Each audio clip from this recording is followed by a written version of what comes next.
Ini barusan ternyata ini sudah dideklarasikan itu di Wis ben deklarasi ya enggak apa-apa toh.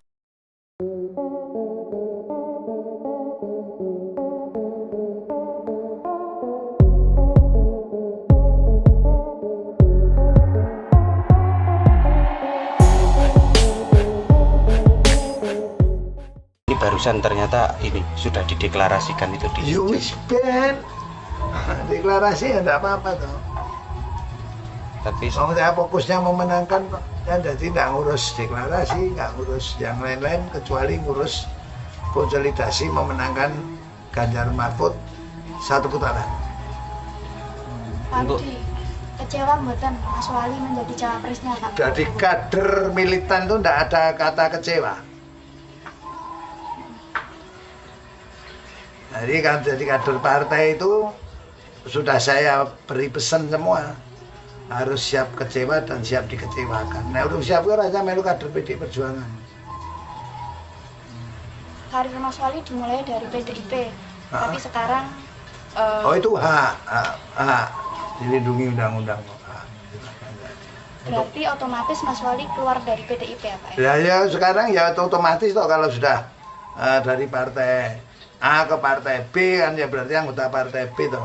Partai A-nya tergantung beliau sendiri. Dan itu sesuai diatur KDRT partai. Oh iya. kalau secara etika politik itu Aku tidak mau menilai orang lain. Aku menilai diriku sendiri aja masih compang-camping kok menilai orang lain. Kalau kemungkinan nanti proses ada rencana pergantian kayak PAW, pergantian wali kota, mungkin nggak Pak? Waduh, aku nggak ngerti nih itu. Mekanismenya. Aku fokusnya menangkan Ganjar karo Mahfud kan jadi menangkan Ganjar dan Pak Mahfud untuk menjadi presiden dan wakil presiden 2024 satu putaran perintah ketua umum itu. targetnya berapa suara Pak untuk Mus menang kalau untuk Ganjar Mahfud itu target menang itu satu putaran ya jangan hitung diri. untuk di Solo 60% lebih Ya minimal 50% plus satu kan Lampung menang itu. Kalau deklarasi itu pengaruh nggak sih Pak sama nanti apa statusnya Mas Wali sebagai Bahwa pengaruh atau tidak itu kan masyarakat yang bisa menilai itu.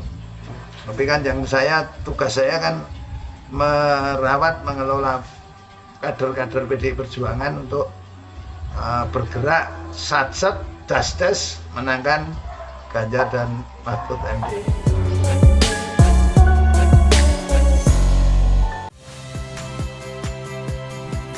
Saya Yasir Neneama. Saksikan program-program Kompas TV melalui siaran digital, pay TV, dan media streaming lainnya. Kompas TV, independen, terpercaya.